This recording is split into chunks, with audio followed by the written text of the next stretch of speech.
will also be right. You see, this is a case where the interests of the developers in these projects and their supporters in our government are not aligned with the interests of our people. This is a corporate oligarchy run completely amok. Dominion, Duke Energy, EQT, Con Edison, Energy Transfer Partners, and many of the other big oil and gas companies and their beneficiaries have become the robber barons of our generation. They hide under the guise of being public utilities, serving this abstract need for these pipelines, even though study after economic study demonstrates that there's already enough of them and that we should be moving to renewables.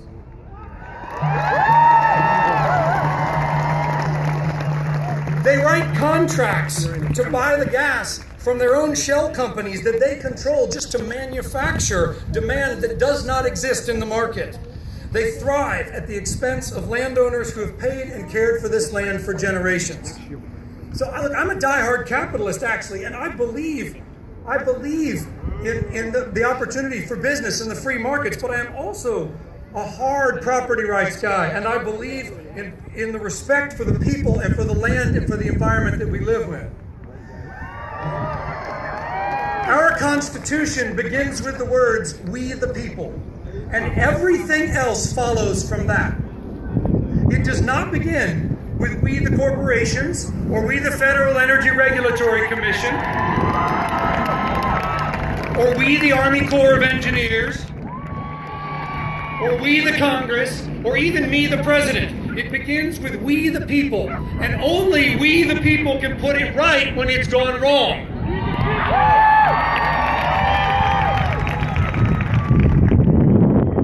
So I am truly honored and inspired and humbled by the resolve and the courage of our brothers and sisters at Standing Rock. These are people whose laws and sacred traditions to the land far precede our Constitution, and yet it is these brave souls who are teaching us that at some point you have to say that enough is enough and stand up in order to be a free people.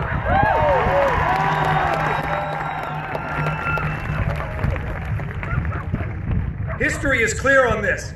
If you allow the despots to rule you and take your land, to break you into small groups and repress you, they always will. Absolute power creates absolute corruption, and we have to take the power back. So in Virginia, the despots have a name. We call them Dominion. And it's sort of ironic that they chose the name Dominion, isn't it? But I can tell you this. The Dominion Corporation will never have dominion over me. I will not cede the rights to my water, to my forest, to my land, to my family's dream. I will not give up the freedoms that are the foundation of this remarkable country. And I will stand up to take our country back from those who would rape the land and the citizens for their private gain.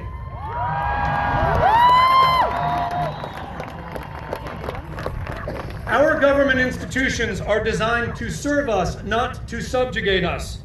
We only lose control if we give up control. No company, no law, not even a government can overcome the will of a people who will not quit until they have restored decency and respect and justice in their land. History is also clear on this. So this will be unpopular. There probably aren't very many Trump fans in the crowd, but understand this. This is not a politically partisan issue. Do not fool yourself. In Virginia, we've got a Democratic governor who has sold out his citizens for the benefit of big business. He is a slave to a jobs report that he believes will get him reelected. He's a governor who refuses to come and look us in the eye, to meet the very people who elected him in Nelson County and tell us that we should sacrifice our land, our dreams, land owned by many families for generations, and that we should sacrifice all of that for economic development opportunities in Hampton Roads. And look, I don't mind having jobs in Hampton Roads. I think that would be great, but not at the cost of our fundamental rights and our land. And in Virginia, we have both a Democratic Senator Kaine, who ran for vice president, and a Republican Senator Warner, both of whom have sent nice letters to FERC complaining about the lack of transparency and process. but neither of whom have taken a true statesman's position and stood up to insist that Dominion, a Virginia company, treat its customers and its citizens with respect for their property rights and not use the power of the state to take what is not theirs for the benefit of their shareholders. We are reminded in Standing Rock that at the end of every law is a gun. And that sounds really extreme when you first hear it, but go with me on this for a minute. At the end of any dispute with law enforcement, the conclusion is a citizen looking down the barrel of the gun with the state at the other end deciding if it will pull the trigger. And sometimes that trigger is mace, or tear gas, or a police baton, or water cannons, or tasers, or handcuffs, but it is always the state who must choose if they will use force. And today, you're going to hear from men and women who have stood and looked down that barrel, and yet who have held their hands at their sides in peace, and who have said, "I will not yield." If I could send one message to our law enforcement officials in Standing Rock and all over this country, it would be this: I fully understand and respect and appreciate that police are sworn to uphold the laws of the land, but they are also sworn to protect the peace. In the police oath of honor are these words: "I will always have the courage to hold myself and others accountable for our actions. I will always uphold the Constitution." So when the laws of the land promote violence and repression and degradation of our rights and our land and our fellow man in clear conflict with our Constitution, then the laws are wrong and the pledge to peace must prevail. We the people includes you in law enforcement too, and we ask you to stand with us because we the people will not stand down.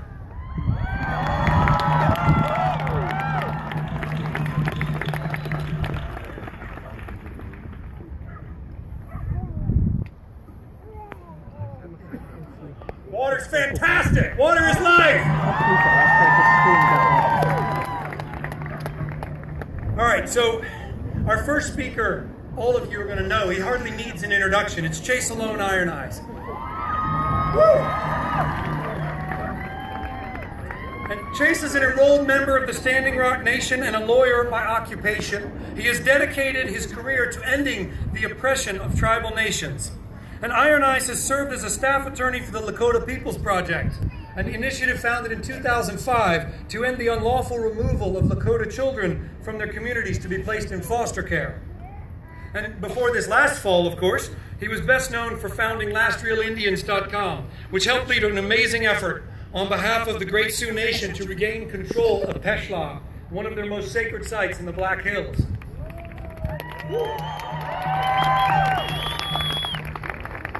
And in the spring of this year, Chase announced his candidacy for the U.S. Congress with these very words: "I'm running for Congress out of necessity. I see that our government is broken, and I feel responsible to do my part to try and fix it on behalf of North Dakota."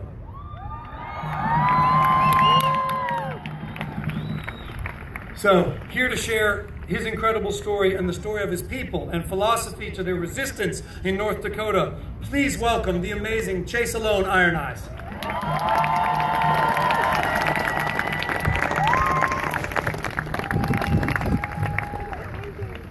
Thank you, Rich. Medaki api chante washte na page use papelo lila wopila tanka I chichapelo daya yahipi yellow. It's very, very good to see everybody who came out. When you do these things, you never know how many people are going to show up. This is the first time that I think I've been involved in a rally, in organizing a rally where there's an actual stage. That's right. I've been doing this for not a long time, but for a good time. For about the past 4 years, we founded Native Lives Matter. We sought the reclamation of sacred sites in the Black Hills. We founded Last Real Indians, which was sort of the first social media platform for independent Native American perspective. really a retelling, a reclaiming of the indigenous perspective in the 21st century and helping to evolve that so it's inclusive of everybody's perspective. We have to set that straight. We don't want to get incorporated into any other worldview.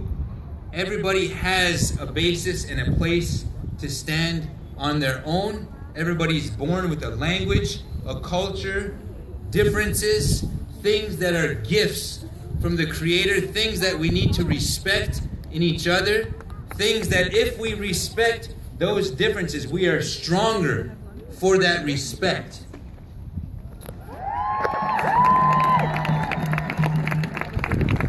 I just left Standing Rock yesterday. I was out there when the dogs attacked on September 3rd. I've seen the bites on the women. I didn't see the bites on the children, but they're out there, they're documented, but I was there. I was there when water was sprayed in freezing temperatures indiscriminately on a group about as big as those that are gathered here today. And I came out here because it's time to build bridges. It's not time to build walls.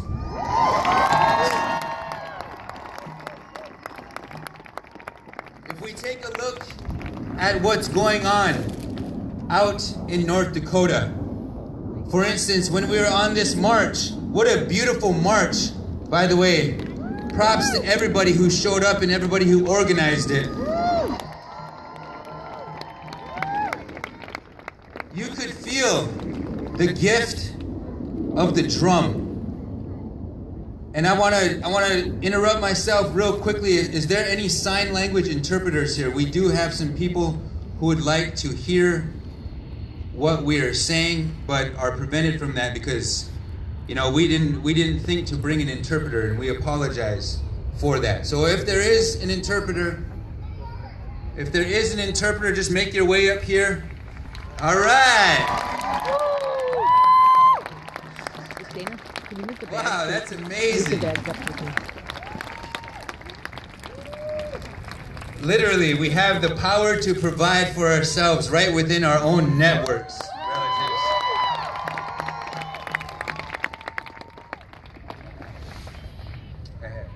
It's right in the middle here. And thank you for giving me that sign, because I saw it and I recognized your face. But when we're on the march, you could tell the drum has a life and an energy of its own. The drum is a gift from the powers of creation. Those vibrations, those sounds are as old as the syllables of any language on our great wide world. And you could feel that today. You could feel the beauty, the strength, and the dignity when people sing, when people dance, when people send by their actions a prayer, a voice into the universe. It's powerful. That voice and that power, that's how we're going to defeat the Dakota Access Pipeline.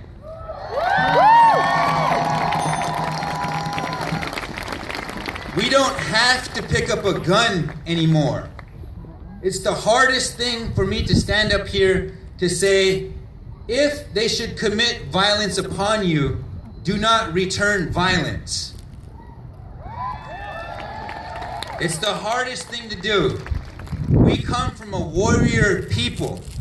We've always defended our women, our children, our land, our waters to the death. That's not an issue for us.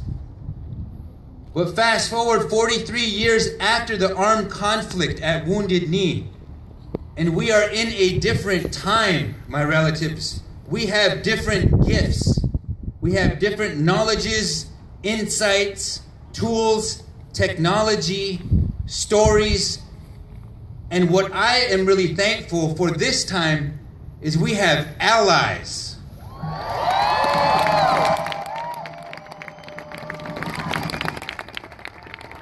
We don't need a gun. We don't need violence. All we need is the power of our peace. Peace is not passive. My relatives, peace is not passive. To know the power of peace is to stand in your own dignity.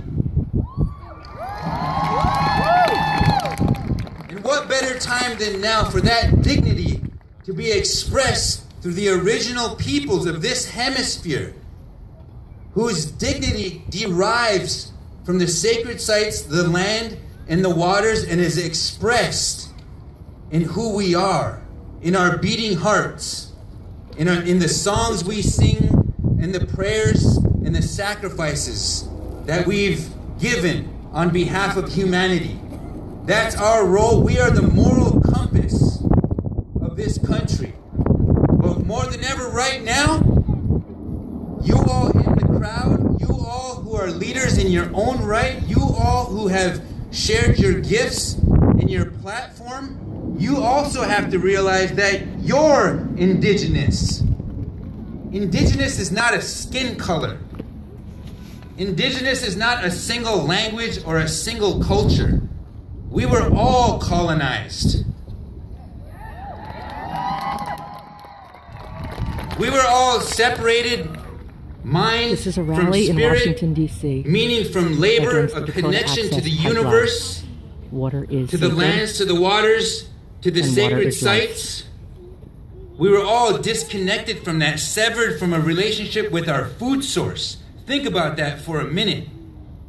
And you can see, you can realize how there's been a deliberate execution of a plan to place us all in these little boxes. And we're not staying in those boxes anymore.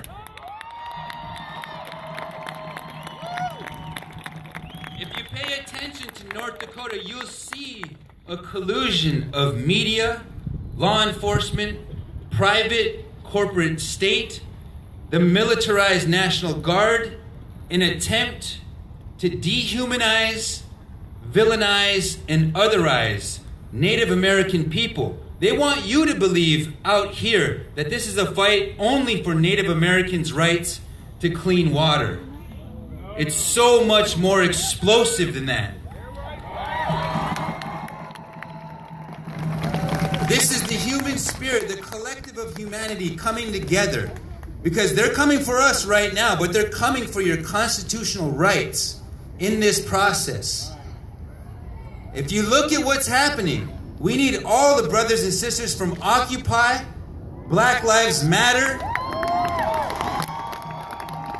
anybody who doesn't fit within that demographic that Trump represents.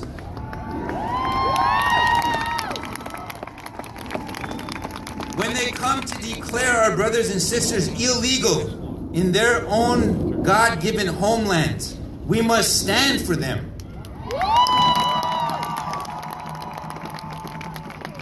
When they come to ask all of our brothers and sisters of peace in the Muslim faith to register, when they start to profile them, when they start to villainize and dehumanize them, we must stand for them.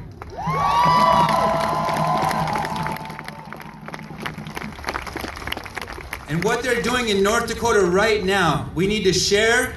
We must stand for ourselves. This isn't about us. This is about all of us. Whether we consider the Constitution sacred, whether we have it in us to stand up and reclaim our democracy, which has been hijacked from us. This is no accident. It's a deliberate thing. But right here in this group of people, you are all leaders in your own right. We have the power within us to reclaim our democracy. Nothing is impossible. I can tell you that. We're accomplishing miracles right now. On December 4th It's a to the rally 7th, we have to 2,000 support veterans. No Dakota Access Pipeline. Water is life. Washington, D.C. We're at the 2,000 Washington veterans Monument. are going to come to the front line and join us.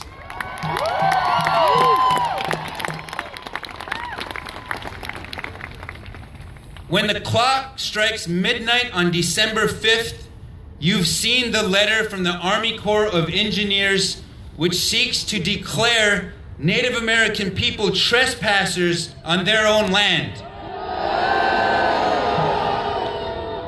In 1875, they sent the same letter.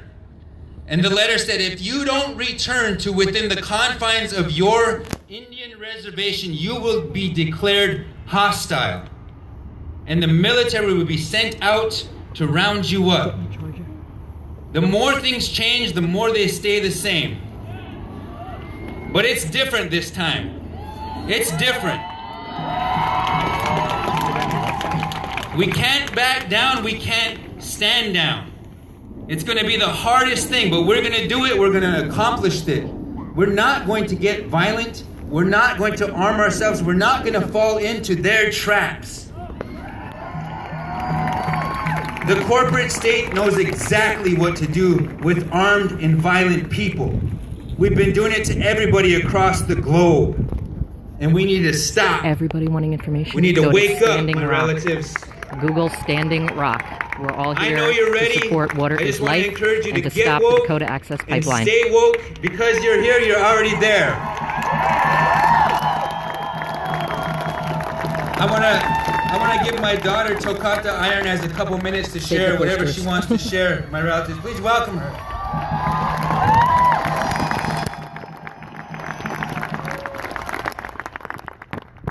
Hello everyone, my name is Tokata Iron Eyes and I'm 13 years old. I live on the Standing Rock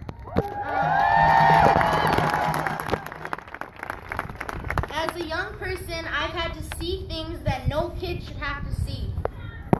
I've seen my mother arrested for standing on a road. I've seen my aunts and uncles maced and beaten on the front lines. I've seen my grandmothers hit by cops. And I've seen my people pulled out of ceremonies. Just because these cops don't have the perspective that we have, that this land that we live on is sacred, that this water that we drink means everything to us.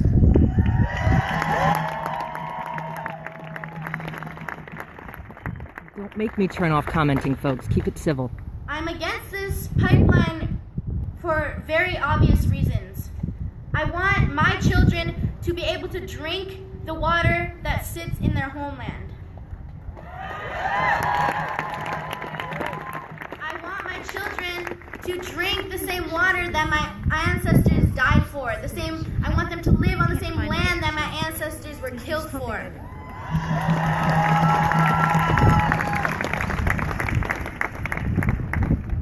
I want to pray for the police and all the people who are fighting against us, because maybe one day their minds will open up.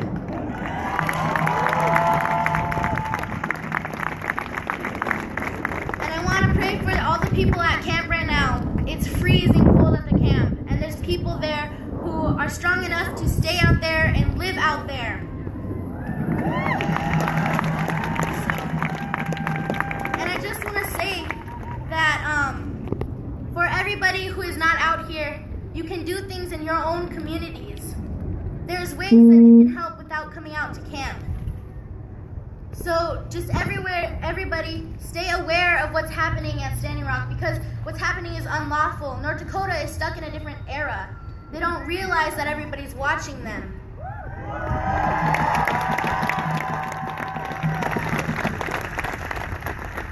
So I want to thank everybody for coming out here today, and thank you.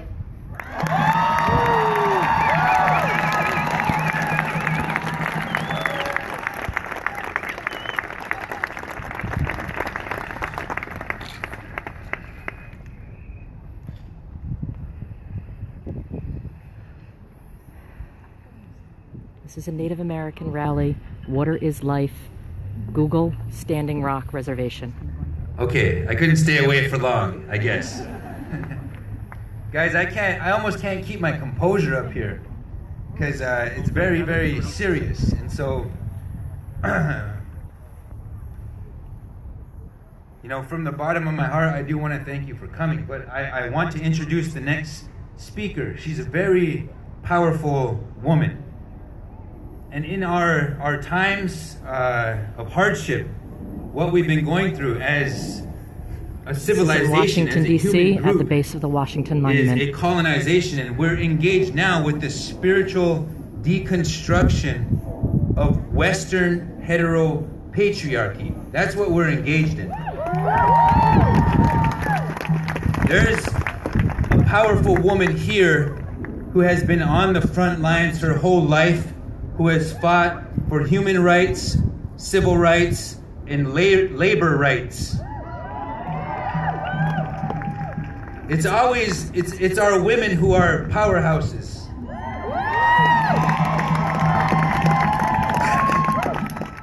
Indeed, we sometimes as men don't move unless the women are telling us to move. But we'll do it. So there's a woman here who we are honored to share this space with. Her name is Dolores Huerta.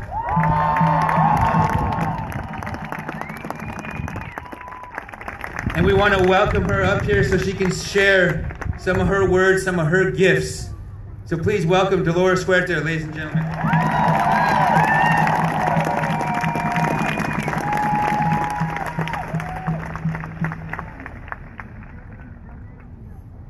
Isn't this great? All of us here together. And don't we need to send this man to Congress? So we have a couple of years to prepare for that, and I think everybody here in the audience will agree with me that this is the kind of leadership that we need in our U.S. Congress, right? I mean, dedicated, passionate, and we can make it happen. But we'll just please remember this, because we can all make a commitment right now. I'm going to ask you all to raise your hands. How many of you will help Chase go to Congress? Let's see those hands. So I think we have a huge volunteer base here. We also have a huge financial resource base, because we know that in order to get to Congress, you have to spend a ton of money. But as we all know, if everybody gives a little bit, we can make it happen. So I want to thank the leaders of Standing Rock for bringing us together today. You know, when we think about our country and we think of all of the injustices that we have throughout our history committed on the Native American people of this country, it is something that I think is a pain that we all feel, and often we don't know what the healing process could be to kind of erase that pain. But I think this is one occasion now where we can really come together and we can bring a measure of justice.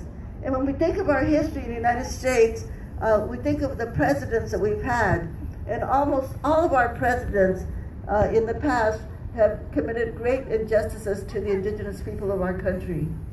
And so this is why today we have to say that we are here, and I'm going to ask you to make another commitment. I'm going to ask all of you to pick up that phone and call President Obama and say, okay, President Obama, you can do something here. You can actually make an action here to reroute that pipeline so that it doesn't endanger the drinking water, not only of Standing Rock, but all of the 18 million people. This is a very simple thing that he can do.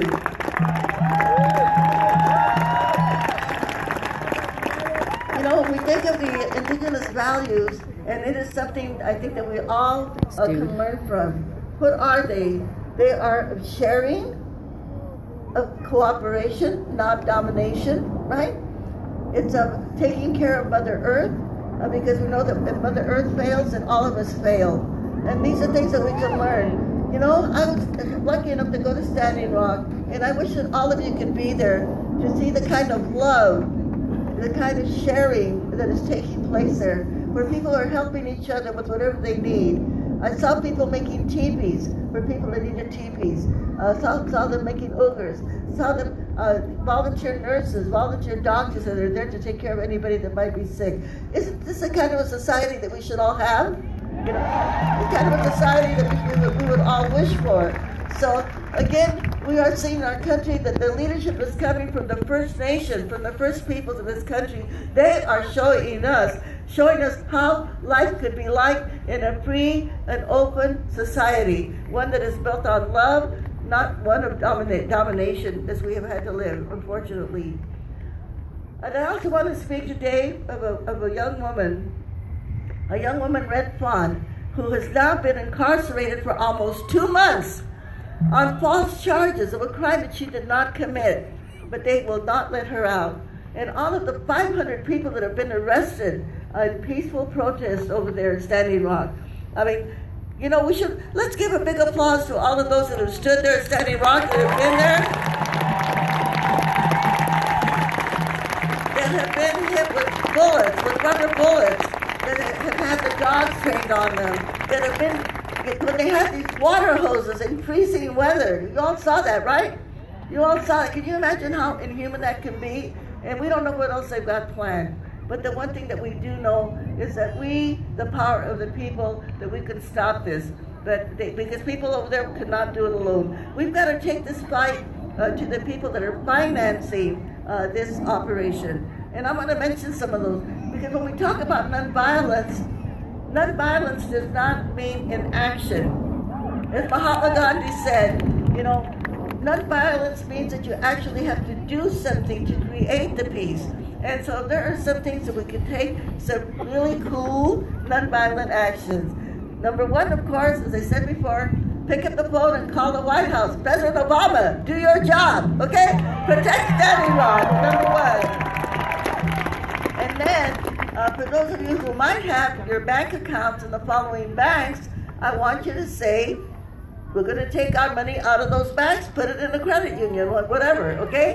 But we know who some of these bad actors are, because they're the same bad actors that caused the recession in our country here. And they have all of these fines that they pay, but they have so much money, it doesn't really affect them.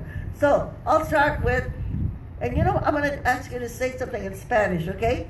In Spanish, we have the word abajo. What does that mean? Down, okay? So I'm going to mention them, okay? And when I say the name, you say abajo really loud, okay? Let's start with Wells Fargo! Abajo! Citibank! Abajo! Bank of America! Abajo! Okay, so if you have a bank account on any of those banks, take your money out of there and tell them why you're doing it, okay? Because these are the people that are financing this pipeline, okay? So let's really, you know, because unfortunately many of these corporations, their hearts are, as we know, are very small. But the other thing is that their hearts really don't hurt. But you know what really hurts? Their wallets, right? that is where they feel the pain.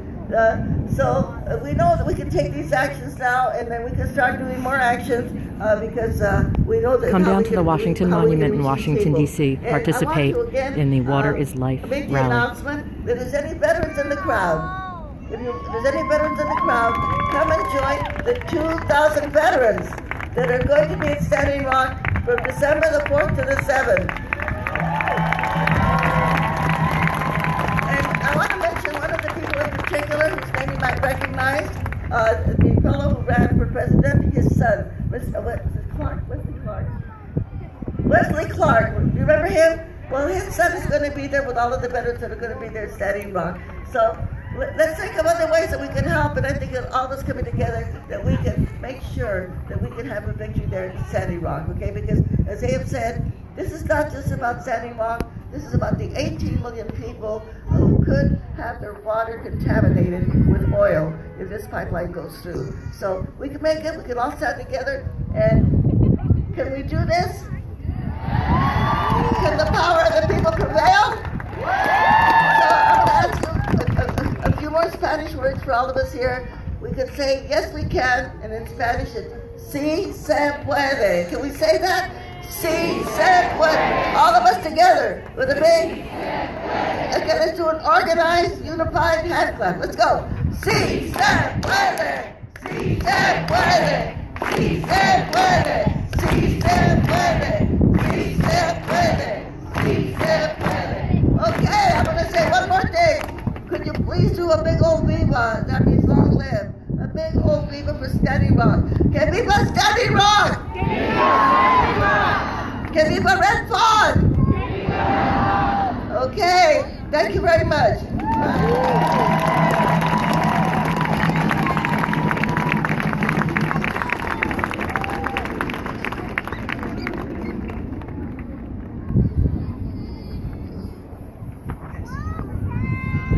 Is there another interpreter in the audience who could help out, maybe?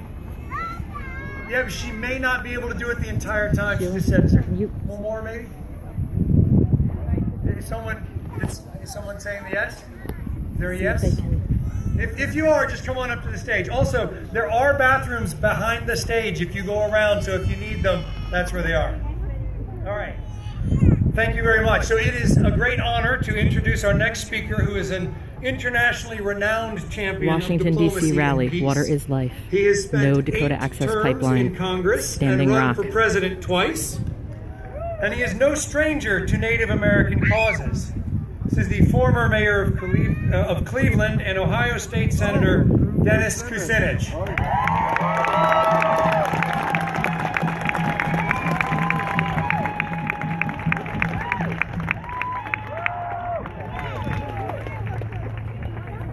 Love you too. Before I begin, I want to invite up here to join me a woman who has been a central part of all that I've been involved in, and I can't stand here and pretend that I'm doing it alone. Elizabeth, please come up.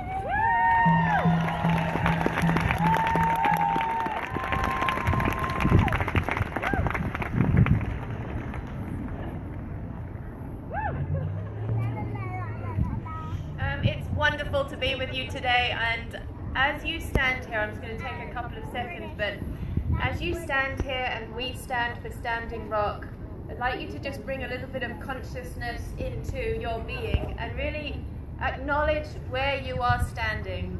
I've been watching all of you from the side here, and we are occupying the most powerful point of the most powerful political city in the world right here at the National Monument. So acknowledge that, hold it, and send all those thoughts out that I don't know how many people are here. Hang on.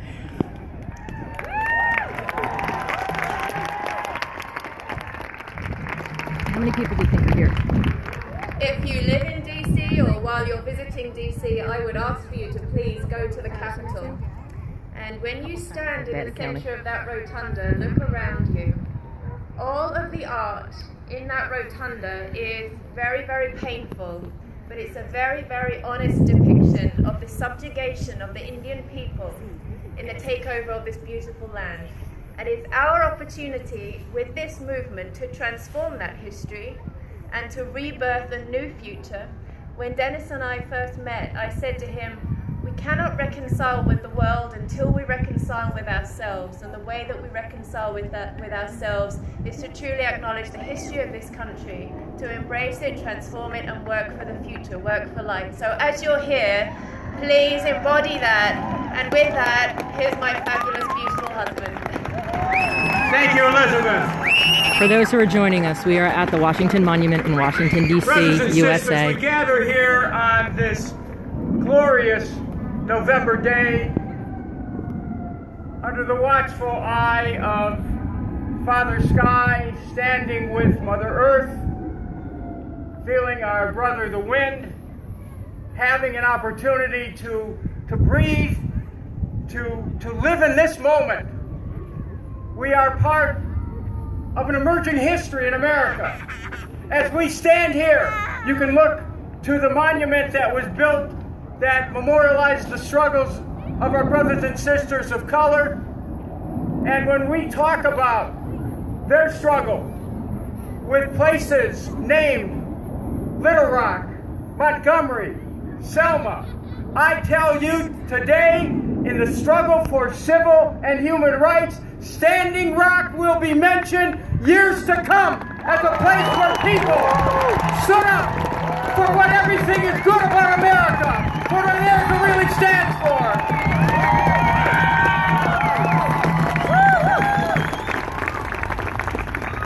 And our Native brothers and sisters gathering at Standing Rock from 100 and more different tribes are letting us know that that American Indian Museum is not about people or artifacts frozen in amber. It is a living testament to a driving movement for social and economic rights that is alive today. It is America. We are America. We are Standing Rock. We are an answer America. We are We are! We are! Loud enough so that President Obama can hear it at the White House. We are! We are Standing Rock, and we are America, and we stand for social and economic justice, and we believe that everyone has a right to have water that is fit to drink, to have air that is fit to breathe, to have land that is not despoiled. We believe that our Native brothers and sisters are owed this, they're owed reparations, and in healing that divide, we heal America. We make America whole. We bring ourselves back as one because we are united. We are interdependent. We are interconnected. The truth of our existence is that human unity is real. And so as we gather here and I look out at this crowd of people representing every walk of life, of people of every color, I see America here today. I see America in Standing Rock. I see an emerging environmental consciousness which will save this planet, which will save this country, which will remake America's politics, which will lift us up, which will give us an opportunity to truly be free and to reconnect with the natural world. Thank you, my brothers and sisters.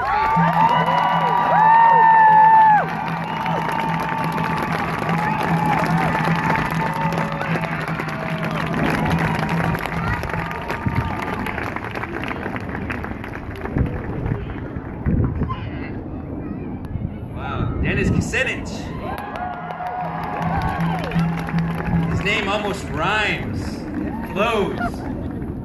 I have the honor of introducing a brother of mine, a cousin of mine, a relative, a fellow tribal national of the Standing Rock Nation, a man who was just elected to his first term on our Standing Rock Council, a man who I saw on the front lines from the beginning, who was arrested along with our tribal chairman, Dave Archambault II, who was arrested for standing up for the protection of sacred sites, a man who's been in the community, a man who I've relied on time and time again, a guy who I want on my side in this fight, a guy who's been at camp, who's been living out there, who's been walking his talk. Their job doesn't end. Our government, our national representatives, from the chairman all the way to every council member, still has to run the House. They still have every single need and desperate needs in places of imposed poverty cultures. So this next man is doing his very best to be our voice, to be out there and to be a warrior for his people in 2016 and beyond. Dana Yellowfat, ladies and gentlemen, please welcome him up.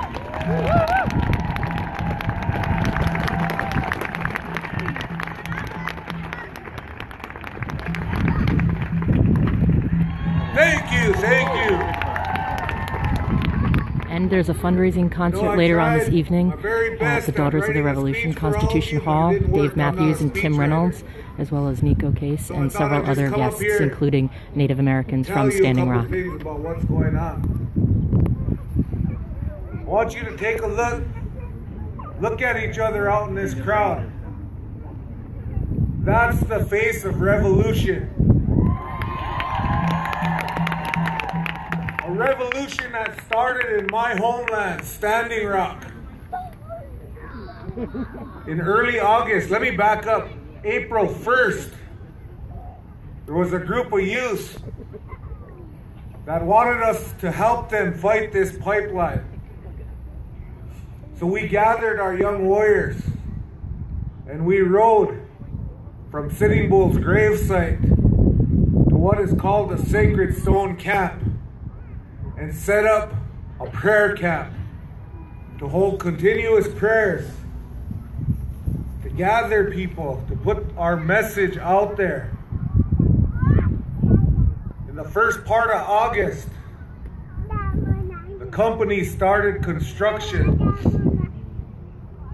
There was 7 people, 7,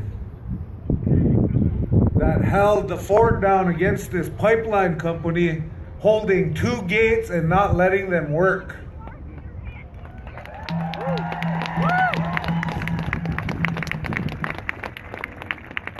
I was given a call a day later saying, Dana, we need help. We need warriors. We need people willing to stop this pipeline.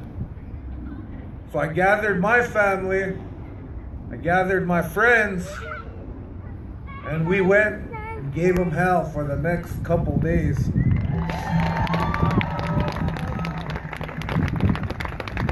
On August 10th, they started desecrating sacred sites. They started plowing through our cemeteries. And we went to stop them. And that's when the chairman, Mr. Dave Archambault II, and myself were arrested protecting elderly women and children. And from that day on, things escalated. I brought some people here with me today, some singers, my family members. Those guys are on the front line with me. They've been shot. They've been maced. They've been pepper sprayed. They've been beaten. They don't care who you are. If you're standing on that line, you're the enemy to them. We came in peace.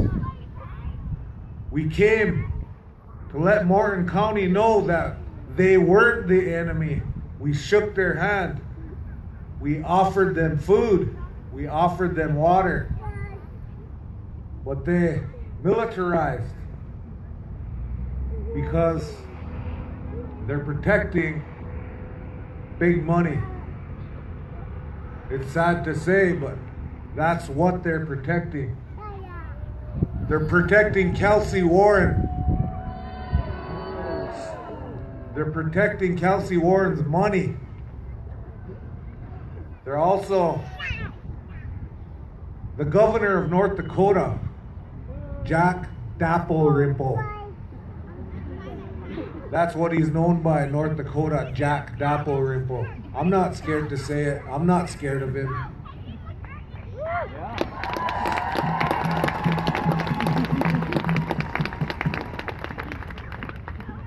You know, it almost brings me to tears to see all of these people supporting us. This is a worldwide movement. A movement that began on my homelands with less than 30 people. Less than 30 people riding horse to set up a spirit camp. And now all over this world, everybody knows. Miniwichoni! Miniwichoni! Miniwichoni! You can't drink oil! You can't drink oil! You can't drink oil! Standing Rock!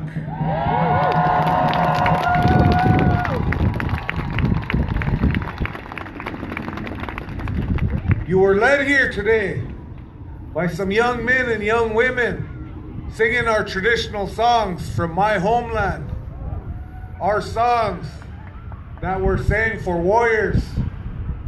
In this day and age, we have to view everybody as a warrior. We have to view everybody as an ally. It's very tough to see women and children hurt, but our women and children are warriors also.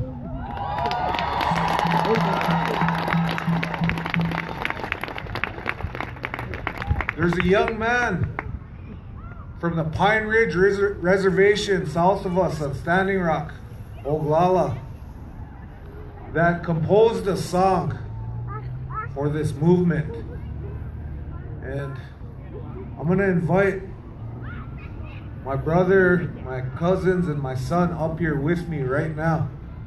This is such a beautiful song. I want you to record it and I want you to share it. This song is composed by a young man by the name of Isaac Weston. Very prayerful, very spiritual, but also a warrior. A Tokala from the Oglalas that came in the beginning to help us fight, and he's still there. So I'm going to ask these guys to come beside me. This is the face and the front lines.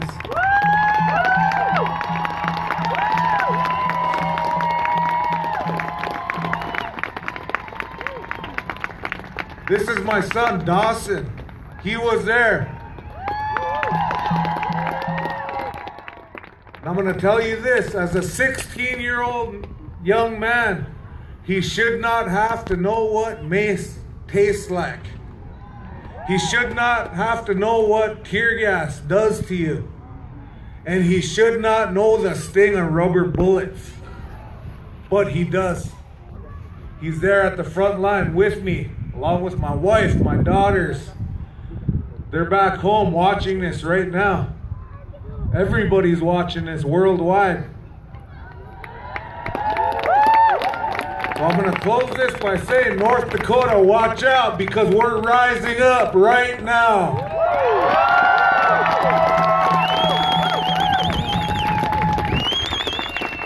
This shout out goes to Isaac Weston. We're going to sing your song, brother, right here in Washington, D.C.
I want to close this out. I want to close my portion of this presentation out by asking in a good way Colonel Henderson of the Army Corps of Engineers to rescind your letter.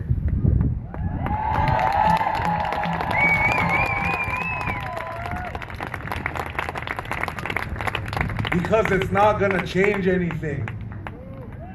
1851 treaty says that that land belongs to the Lakota.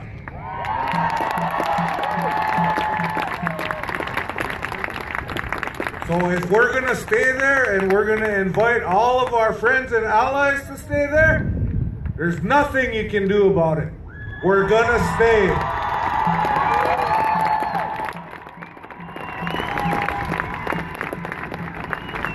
But we're giving you the next couple days. We're asking you, Standing Rock Sioux Tribe is asking you to rescind your letter. We'll see if you can remove 15,000 people from our homelands.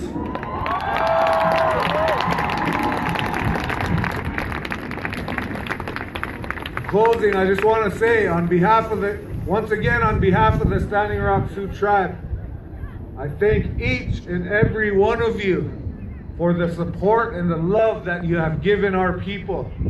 Without each and every one of you, this movement was nothing.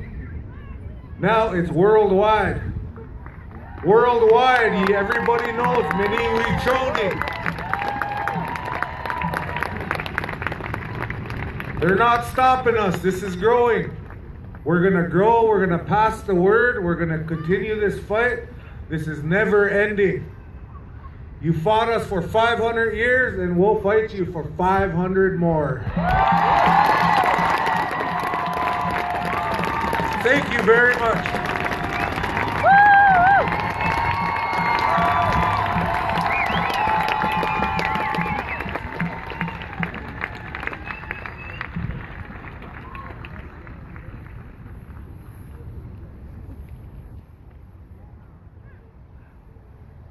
So we're going to take just a minute to bring the energy down a little and have a little bit of mindfulness and thoughtfulness. We've got a remarkable speaker next, who is a member of the Citizen Potawatomi Nation.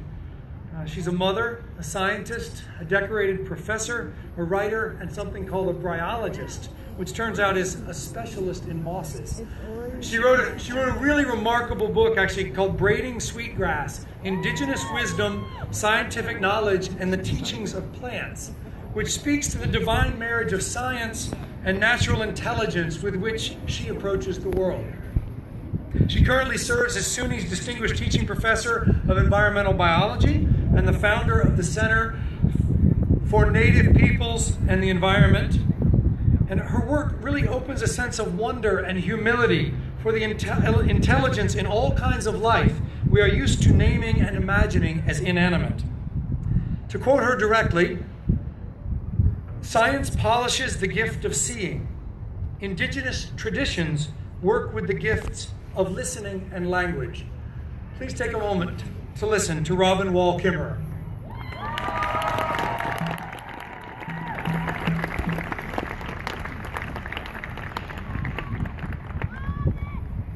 Bonjour, my beautiful relatives.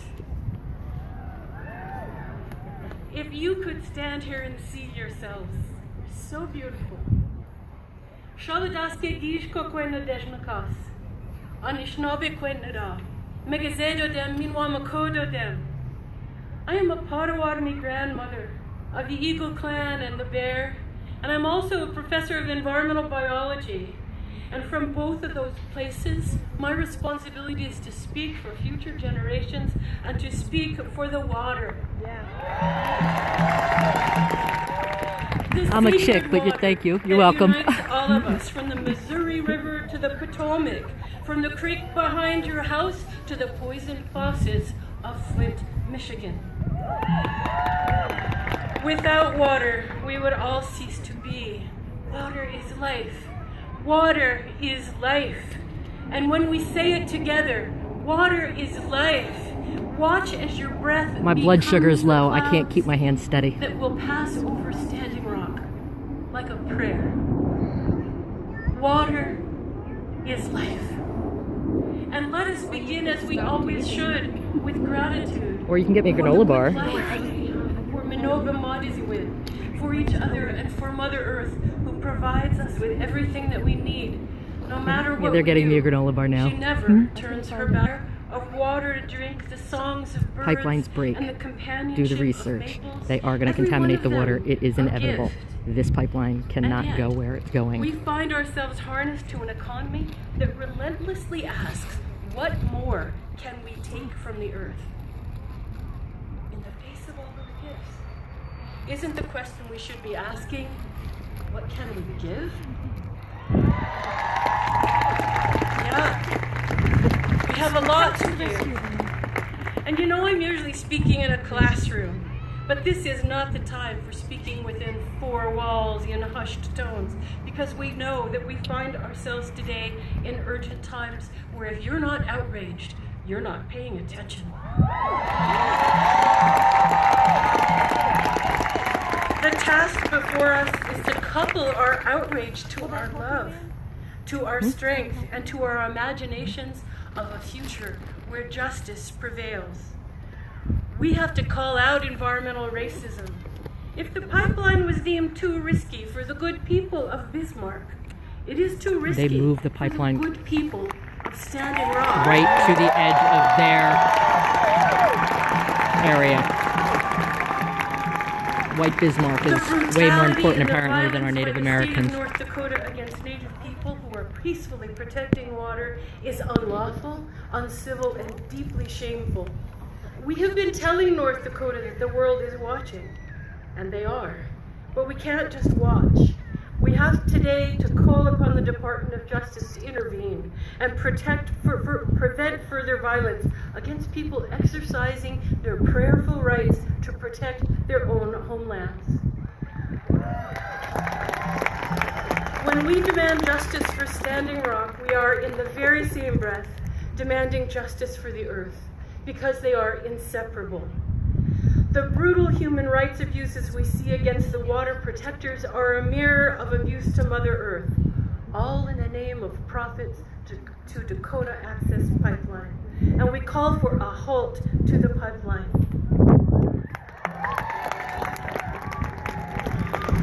The Morton County Police must be held accountable for violence against the protectors, and the fossil fuel industry must be held accountable for violence against the earth.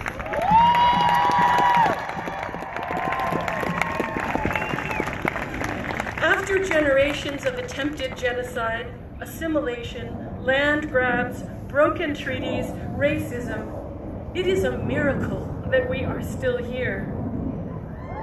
But we are here, standing strong with our original teachings, a beacon at Standing Rock of what it means to protect that which gives us life. And I am deeply grateful to all those who have gone to Standing Rock, to stand on the grassy ground beside the Missouri River.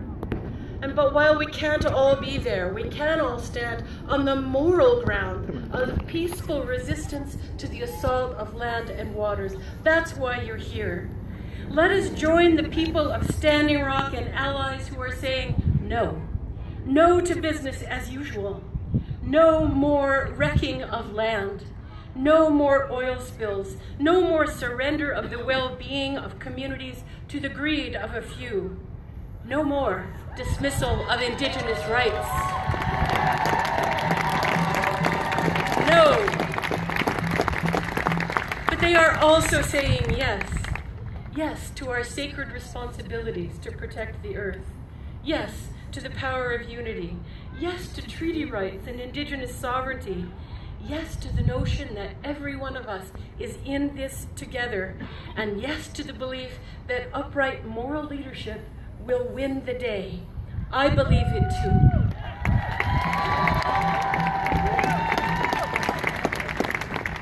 What are they so afraid of out there in North Dakota that they arrest journalists, set dogs on women and children, and align paramilitary force with water cannons against Indigenous people on their own land? The ones with the guns and the bulldozers seem to believe that land is nothing more than a warehouse crammed with stuff that belongs to them. They bought into the sad story that human happiness is best served by economies that turn water, land, and wild lives into corporate wealth. And so for them, It is possible to love the bottom line on a financial report so fiercely they will call out the National Guard to protect it. What are they so afraid of? The easy answer is money, but I think it's deeper than that. I think they are afraid of the power of our vision, the knowing that land is more than lifeless property to be sold to the highest bidder, that land is a living, breathing entity for whom we care as she cares for us, and that there is such joy in that relationship. The story that they don't want told is that it is possible to love land and water so fiercely you will live in a tent in a North Dakota winter to protect it.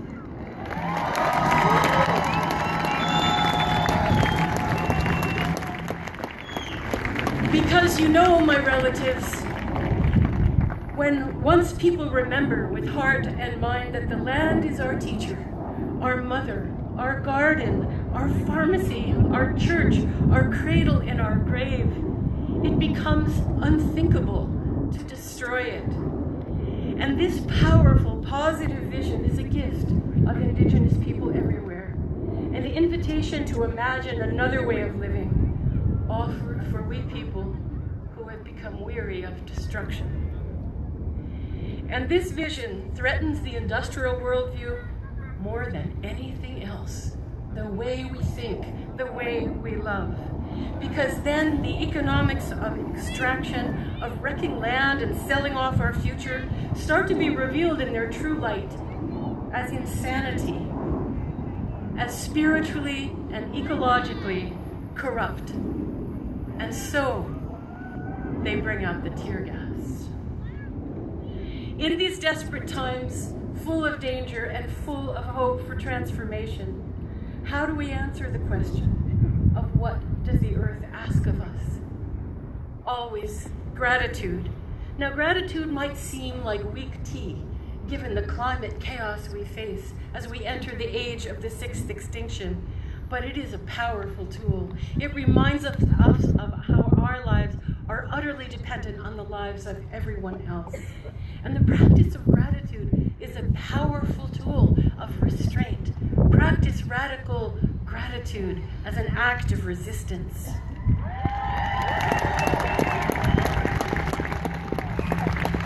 What does Mother Earth ask of us? To obey the laws. And I don't mean the laws of this country.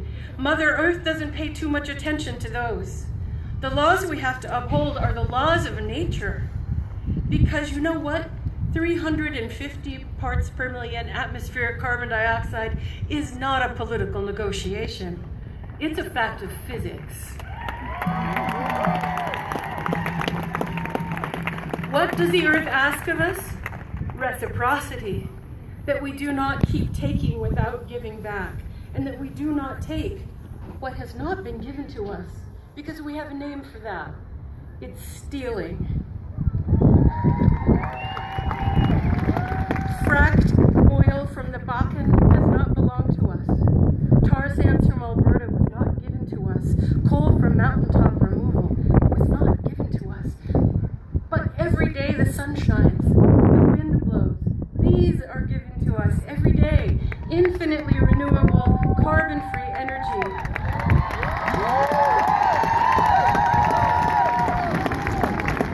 If we want life to continue, we have to keep it in the ground. What does the earth ask of us? Respect. That all beings have a right to exist and to live their beautiful lives. From redwoods to red squirrels to red-backed salamanders. Think about it. In the United States, corporations are granted the right of personhood, while rivers have no rights at all, and we're going to fix that.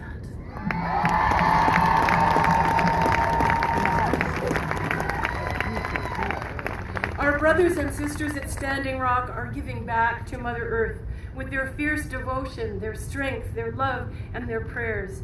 And those of us who cannot be there are called upon to do the same. What will each of us give in return for all that the earth gives to us? donations to the water protectors, a flood of letters and phone calls to politicians and to banks, telling the truths that the media will not, teaching, being a water protector wherever you live, powerful acts of resistance. Make your own list and let it be long.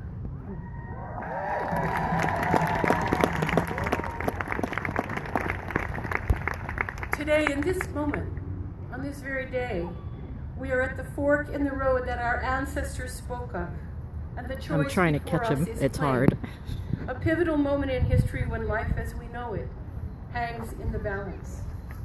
This is the time that our ancestors spoke of, when a new generation of a people will arise whose work is reweaving the world.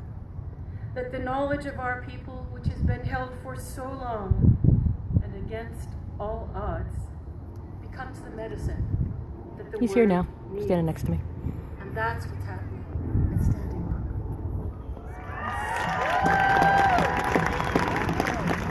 We as people are holding the vision for those who have forgotten, who have been made to forget by the forces of consumerism, materialism, and political corruption. Forgotten that the earth is our mother, forgotten that water is sacred, that land is alive, and that you can't drink oil. That we have shared responsibility for all living beings, all our relations, from the bees to the babies. Together we can usher in the time of the great remembering, all of us together. The great remembering of who we are, of who we can be as humans, remembering that we were meant to be guardians.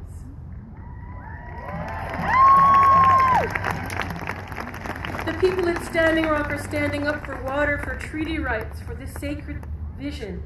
They're standing up for all of us. And instead of eviction and abuse, we should be listening. But we don't need to meet these challenges with fear. Instead, we meet them with the most powerful tools that humans possess. We meet them with imagination, with vision, and with love for land and water and each other.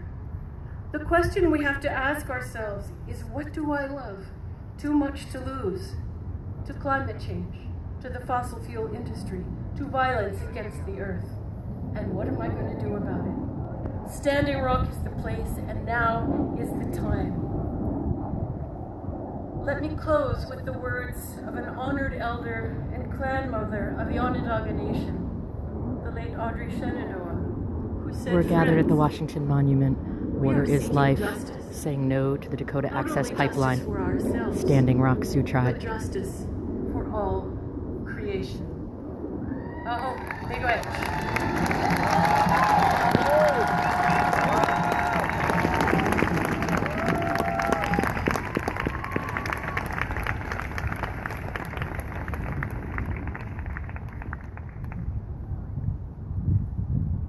Getting mixed up here. I was like, is she waiting to come up to speak? Listen, I was standing in the shade back there and I got cold, my relative. So you guys are standing in the light, like literally, and I hope that you're staying warm. I want to thank you for your patience. Thank you for your energy. We don't have very much longer to be together, but it's very good to come together at these times and just share some space. So if you would, just raise your hands like this, up to the sun. That's what we do when it's ceremony time. We lift our hands to the sun because energy comes into what we call a vortex of light. When we say stand in the light or step into the light, we use the power of our energy, of our bodies, and our prayer in motion to receive the love of the sun and to use that to heal each other. So I know it's tiring standing there, so I just wanted you to do that so you can feel some of that love. It's there for all of us. I want to introduce next, when I said having the drum come here was something very, very special. It's a true gift. We've been led by our children in this fight. It was always the young people to begin with. We have youth out here with us, including Kendrick Eagle, including these young kids. They're growing up so fast. I knew them when they were tiny. Kaya Eagle Shield, who's going to be Jingle Dress Dancing, and Sapphire LeBlanc. Those were the little girls that led us in the march. And Lakota Thunder has brought their drum all the way from the homelands of Sitting Bull. They won't tell you that. They won't tell you that they're responsible for our ceremonial songs all the way back from the time Sitting Bull was first on the Standing Rock Nation after he surrendered. This group right here comes from that Teoshpaye. They come from that Sundance Circle. And we're so glad and honored to have them here with us. So just feel free to move around while they come and do their thing for you, relatives. Thank you.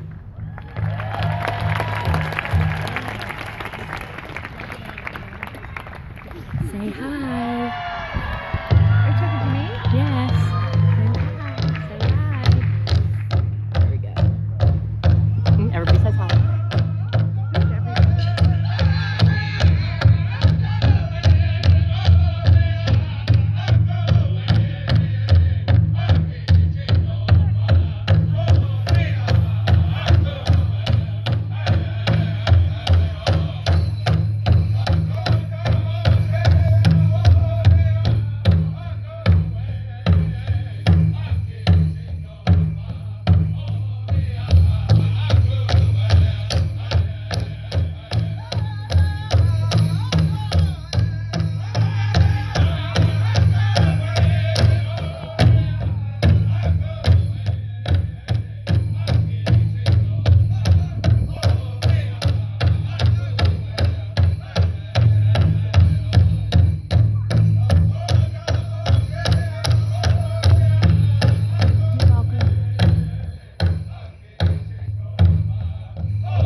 official Amazon wish list for the Standing Rock Medic.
I'll make my Twitter public, Sully405, and I'll tweet out the link to the YouTube video. So just after the event, I'll make it public.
Standing Rock.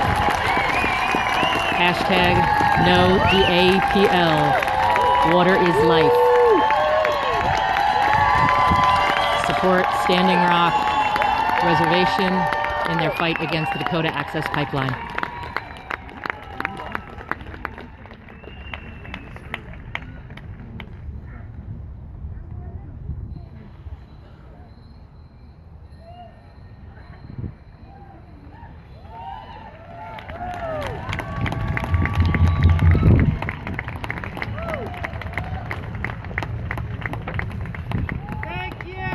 Stand with Standing Rock.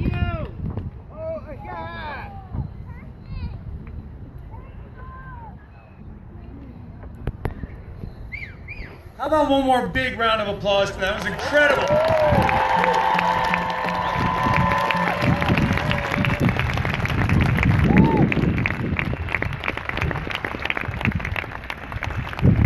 I may be introducing one of the few people who could follow that. The next speaker has made a life out of breaking the rules. She's been kicked out of high school for arguing with the nuns about the canons. She was fired as an elementary school teacher for having her students write Mother's Day cards to Trayvon Martin's mom. And currently, she is the founding director of the Museum of Impact, which is the world's first mobile social justice museum. Oh my God. In all of these roles, a real focus of her career has been about helping people share stories and catalyze change.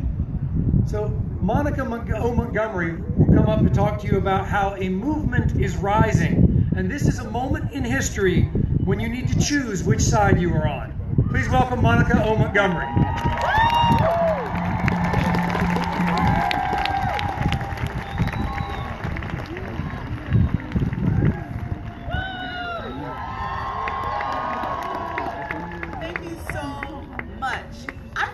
Clap it up for you all for standing out here for Standing Rock for so long in the freezing cold.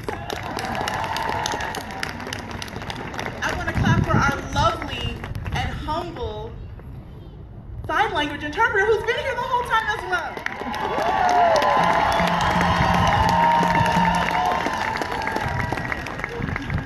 We all play a part in this movement, and I want to honor your intention for being here today.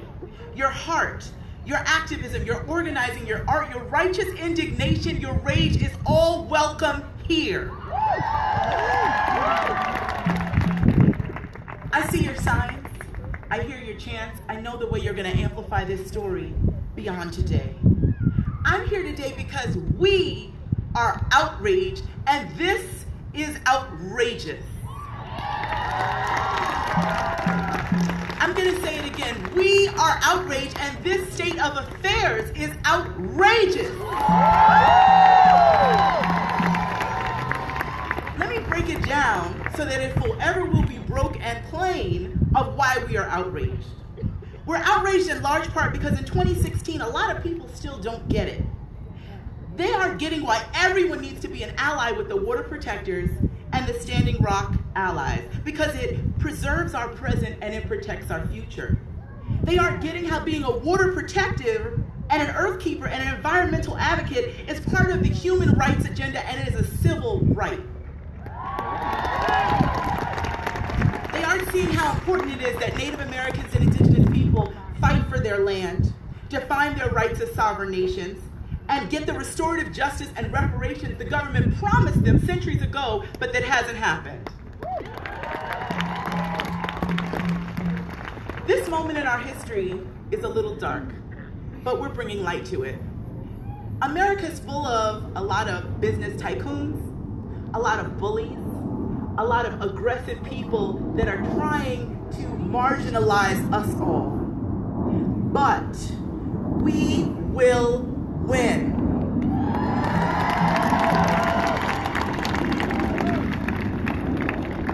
I want to tell you why the state of affairs is outrageous. And I'm going to break it down so that it's forever broke, and so it's made plain, and so it's clear.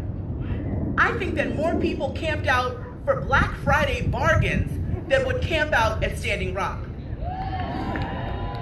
More people supported Small Business Saturday than would support a Standing Rock activist. More people throw money into the void of the internet on Cyber Monday than would donate to LastRealIndians.com, the website and platform that's doing it for the culture, the people, and our futures. What's up with that? We here know what's right, but the folks out there, we have to go home and tell them that they need to be enlightened and support movements like these, initiatives like these, convenings like these. That's outrageous to me. And in these times, the inhumane tactics that are being done against Standing Rock activists, the way they're spraying them with freezing cold water and rubber bullets, the way they're terrorizing women and children, the chant that keeps me grounded and focused is Asada's chant. For my friends that have been out on the front lines in activist circles, you might know this, and if you know it, say it with me.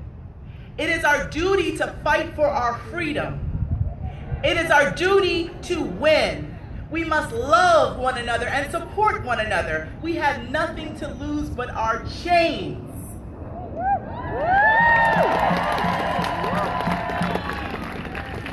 As we use our influence, as we use our power, as we use our presence, as we use our mindfulness to continue standing with Standing Rock, it's important to think about ways we personally can make change, to keep the consistent organizing and the levels of activism up and high so that they feel and hear our cry in the highest forms of government.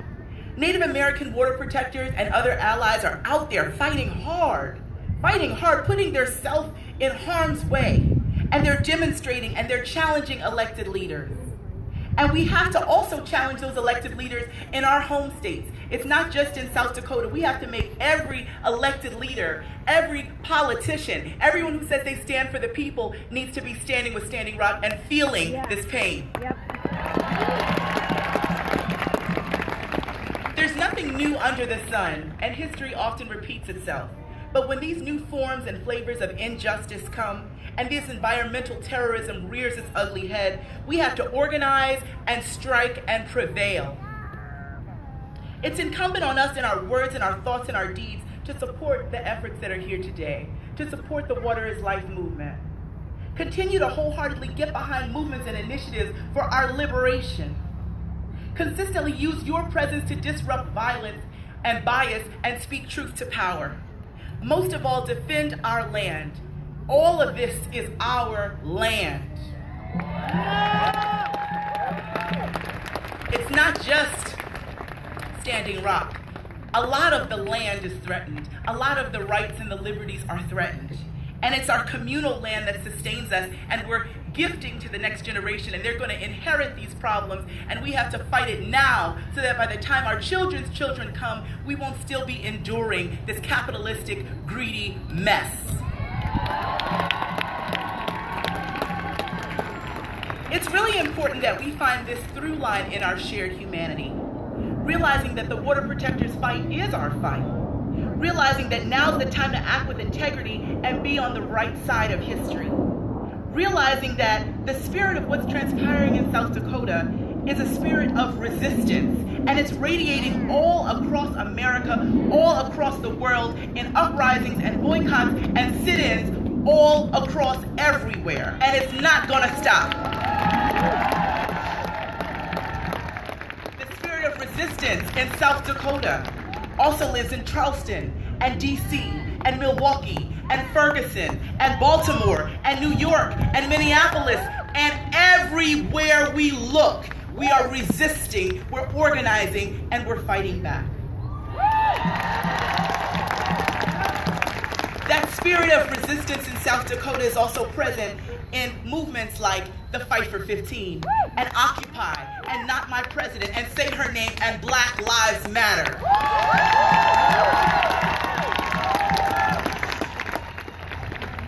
It's up to us, to you and I and we, to keep this going.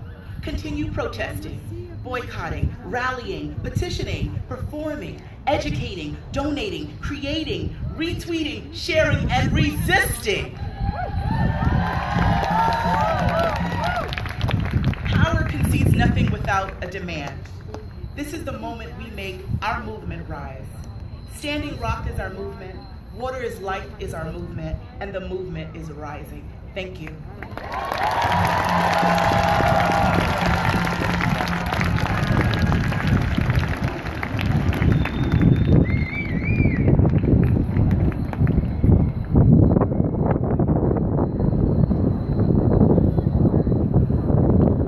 One of our last speakers, ladies and gentlemen, our relatives.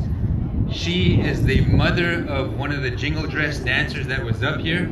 She is a Lakota language learner, a Lakota language teacher. She now works in our education department. She's a Bush Foundation Native Nation rebuilder. She taught my daughter how to talk Lakota. She's reclaiming her native tongue.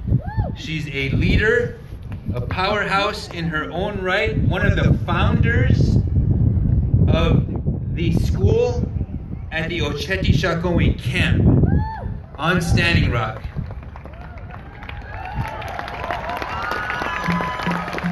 We don't hear too much about that because all we see is the violent imagery and the other things that, yes, they take the attention, but we have to remember that there's people behind the scenes who are doing all the real work to provide for our children and to really to just ensure that we can go forward in this movement. So her name is Elena Eagleshield. I want to invite her up. Can you help me?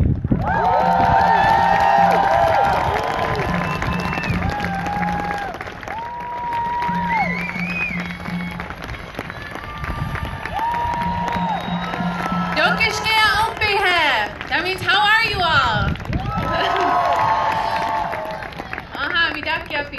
Elena Eagleshield and Machiapi. You had chante wa shenape chusapi. Wazia ekta la khota makhocheki. Iu slata kichta hanska mataha.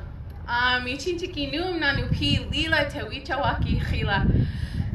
Language specialist, Language and Culture Institute ekta wo shi chamu na language specialist hamacha. So what I said was, my name is Elena Eagleshield and I'm from Standing Rock.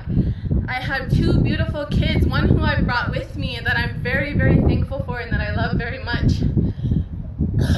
I'm currently the language specialist on Standing Rock. And having 2 children is what gave me the power and the courage to stand up against this pipeline being built on my reservation.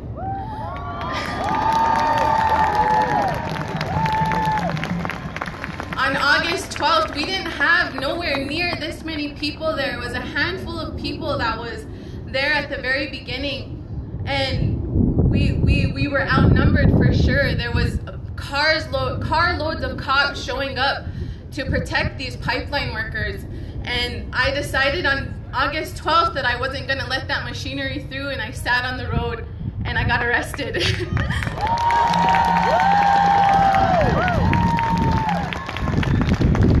And since then, we've had so many people step up and stand beside us, and we're so thankful for each and every one of you. I'm thankful that you're here now enduring the cold. It's a little chilly today.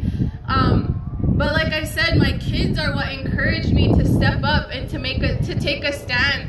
And we are revitalizing our language within our home. I grew up with a fluent speaking father who had to carry burdens that I'll never know about. I'll never have to feel the weight of those burdens of being ashamed to speak your language or being ashamed to practice your culture.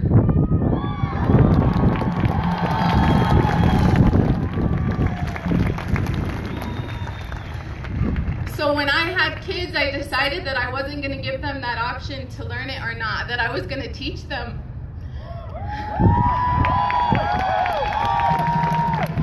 So my kids have both been a part of our Lakota immersion school that's on Standing Rock. It's an amazing school where they get to learn about their culture, and they speak Lakota all day. There's no English involved at all there, and I'm so thankful that that's allowed to be,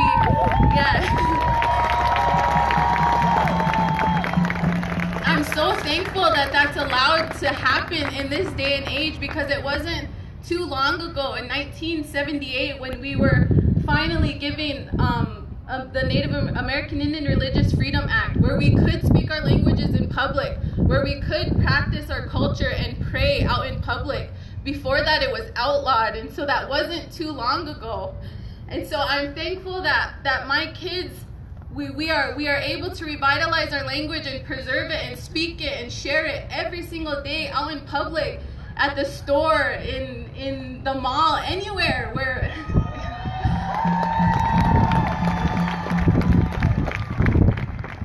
And so that's why this movement is so important, because we are taking a stand, because we know what that freedom feels like now.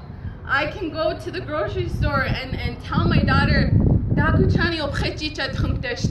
gonna buy you that. And we don't get funny looks anymore, because this is normal. We're normalizing our languages and our cultures.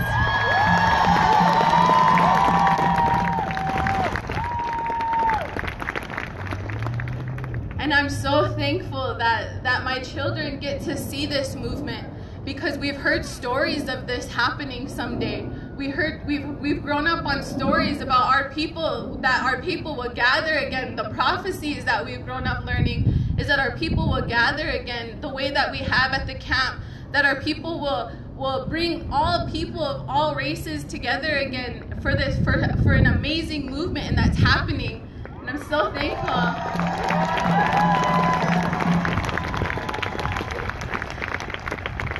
There's this misconception that we want our land back, that we want everybody to leave, but that's not what we want. What we want is for all races and ethnicities to stand up for us, stand with us, and speak up for us. And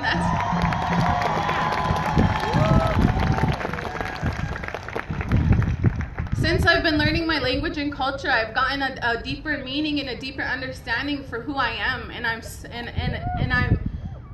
building that connection with Creator that I've only heard my grandparents and elders talk about.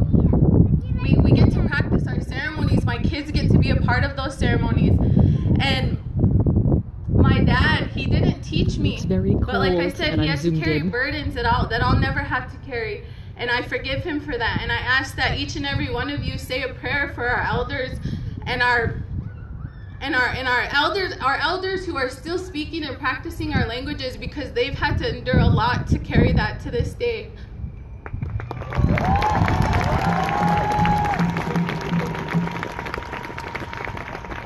So in that, we are, with this movement, we're redefining what success means to each and every one of us, especially indigenous communities, especially reservations.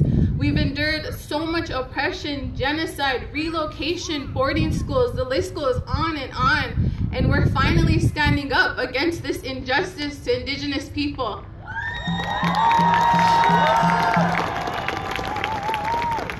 So with that, we're defining our own success. And so at the camp, soon after we had people coming in, after the first couple of arrests in August, on August 29th, I opened up a homeschool resource center at the camp called Miniwi Choni Nakichijin Iowa, which is Defenders of the Water School. I opened up that school because that's a historic event. This is a historic movement that is happening right now, and our children deserve to learn about their people, learn about their culture, learn about their history, told by our elders and told by our own people, and not be defined by tests that were given to people who never see our children, who don't know anything about what our communities are about. And I'm thankful that this school has been successful and that these entities all over have come to help connect us with other people who can help us to get this school off the ground, and hopefully it could become a charter school down the road.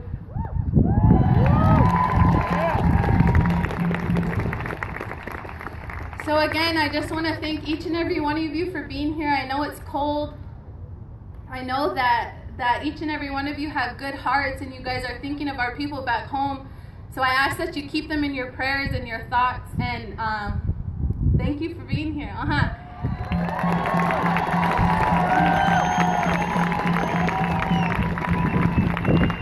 Oyatiki nipikta cha lechamu. I do this so the people will live. Hecheglab kinkte medakiase.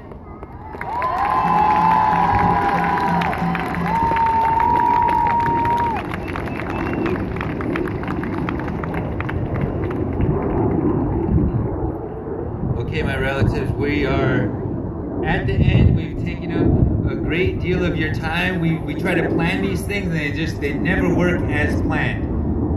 But I want to thank everybody for staying here this long. I have a couple of special guests that I'm going to ask come up and stand by me. I don't know if you've ever seen the Divergent series or The Fault in Our Stars or Snowden. I don't know if you've ever seen The Perks of Being a Wallflower. Bye, Dave. Or See you later. Fantastic Beasts, the #1 movie in the world right now. But these people have lent their platforms. They're very, very careful of walking a line in our country, in our pop culture. The concept of celebrity is one that we have to be very mindful of. And these people, these human beings who happen to be celebrities, who happen to lend their platform to the struggle in a very, very real way, not including Shailene and Ezra, but the Dave Matthews Band, who is responsible for what happened here today. We're talking Mark Ruffalo, Susan Sarandon, Jane Fonda, Taboo of the Black Eyed Peas, Reverend Yearwood. I mean, the list goes on. So I want to invite Shailene and Ezra, if you could come up here and just stand. I don't know if you even knew they were here. They were standing right back there, and I saw them, and I thought, hey, they're right here. We might as well ask them to come up.